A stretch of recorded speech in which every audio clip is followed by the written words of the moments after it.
राऊतसाहेब, ट्विटमध्ये तुम्ही म्हटलंय की एकीकडे पुण्यातील जैन बोर्डिंग प्रकरणात मोठ्या प्रमाणावर दोष असताना भाजप कार्यालयाच्या जागेबाबत चर्चा सुरू असतील तर जनतेत चुकीचा संदेश नक्की जाऊ नाही. शकतो, हे एक. आणि दुसरं असं आहे की पुण्यातलं जे जैन बोर्डिंगचं प्रकरण आहे त्यात अपडेट अशी आहे की पुण्यातील जैन बोर्डिंग जमीन व्यवहार रद्द झालेला आहे. विशाल गोखलेंनी त्यातून या व्यवहारातून माघार घेतलेली आहे. हा जनतेचा दबाव, जनतेचं आंदोलन आणि पब्लिक क्राय. जनतेचं आंदोलन काय करू शकतं हे जर आता तुम्ही जी दिलेली माहिती सत्य असेल तर जनतेचं आंदोलन काय करू शकतं, पब्लिक क्राय काय करू शकतो, याचं हे जैन बोर्डिंगच्या जमिनीचा विषय हा त्या दृष्टीनं महत्वाचा. नाही, पण पब्लिक क्राय जरी म्हणतात तरी हे प्रकरण रवींद्र धंगेकरांनी लावून धरलं तर यात रवींद्र धंगेकर यांचं श्रेय नाही का? तर त्यावरून बरेच राजकीय आरोप प्रत्यारोप. बघा, श्रेय सगळ्यांचंच आहे. जैन बांधव रस्त्यावर उतरले, जैन बांधवांनी उपोषण सुरू केलं, जैन बांधव हटले नाहीत, जैन बांधवांच्या पाठीशी सर्व राजकीय पक्ष उभे राहिले. रवींद्र धंगेकर हे तिकडले प्रमुख नेते आहेत, त्यांनी ते प्रकरण पुढे नेलं, रोज त्या संदर्भात ते माहिती देत राहिले.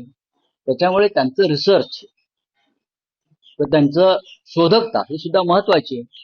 पण एक गैरव्यवहार थांबला गेला. त्याचप्रमाणे मरीन लाईन्स मध्ये आज जे अमित शहा जे कुदळ मारतायत तिथे तोच प्रकार आहे. तर तो गैरव्यवहार जो आहे त्याच्यावर सुद्धा आता लोकांनी जागरूक व्हायला पाहिजे. चौकशी नाही झाली अमित शहाकडनं तर आपण पुढे न्यायालयीन प्रक्रिया राबवणार. बघा, याची गरज नाही. त्याचं कारण असं आहे, चोरी तेच आहेत, फौजदार तेच आहेत आणि न्यायालय सुद्धा तेच आहे. लोकांसमोर असे विषय आणणं हे आमचं काम. राऊतसाहेब, या भाजपच्या प्रदेश कार्यालयाच्या जागेचा म्हणजे जिथे दोन्ही सूचना होत आहेत, तुम्ही म्हणतात वेगाने फायली हल्ल्या, वेगाने फायली हल्ल्या रहस्य काय आणि आणि आणि आणि त्यातले मूळ मालक बरं का, भोगवटाधारक यांचे याच्यात कसे बदल होत गेले जागा मिळवण्यासाठी, ह्याचं इत्यंभूत माहिती, तांत्रिक मुद्दे, राजकीय मुद्दे, एकनाथ डेव्हलपर, हे सगळे मुद्दे ह्याच्यामध्ये आलेले आहेत. तुम्ही ते पत्र लोकांसमोर आणावं अशी माझी विनंती आहे. राज्याच्या हिताच्या दृष्टीनं मराठवाड्यातल्या शेतकऱ्यांच्या मदतीची फाईल अद्याप उघडली गेली नाही, पण ज्यांच्या हातात सत्ता आहे त्यांनी आपल्या कार्यालयाची फाईल किती वेगानं फिरवली आणि फिरू शकते एवढंच मला सांगायचं. माझ्या त्यांच्या नवीन कार्यालयाला शुभेच्छा आहे. तिथून राज्याच्या हिताचं आणि मराठी माणसाच्या हिताचं काम हो, पण त्याच कार्यालयाच्या खिडकीतून अर्धवट राहिलेलं मराठी भाषा भवन सुद्धा त्याने पाहायला पाहिजे, हे माझं मत आहे. राऊतसाहेब, फलटणमध्ये महिला डॉक्टरची आत्महत्या सध्या बातम्यांच्या केंद्रस्थानी आहे. लोकसभेतील विरोधी पक्षनेते राहुल गांधी असं म्हणतात की ही संस्थात्मक हत्या आहे. तर काल मुख्यमंत्री फलटणमध्ये होते, त्यांनी असं म्हटलंय की अलीकडे सगळ्या गोष्टीत राजकारण करण्याची पद्धत आली आहे.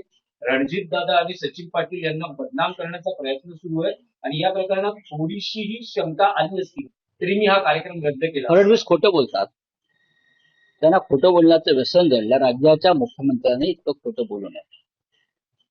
फडणवीसांनी संवेदनशील असायला पाहिजे. विरोधकांवरती लाथा घालून किंवा शिव्या घालून राज्याचे प्रश्न सुटणार नाहीत. ज्या अर्थी जनतेचा रोष आहे, तुम्ही काही काळ हा विषय गांभीर्याने तुम्हाला पाहता आला असतो, पण तुम्हाला राजकारण महत्वाचं होतं, कालचा कार्यक्रम महत्वाचा होता,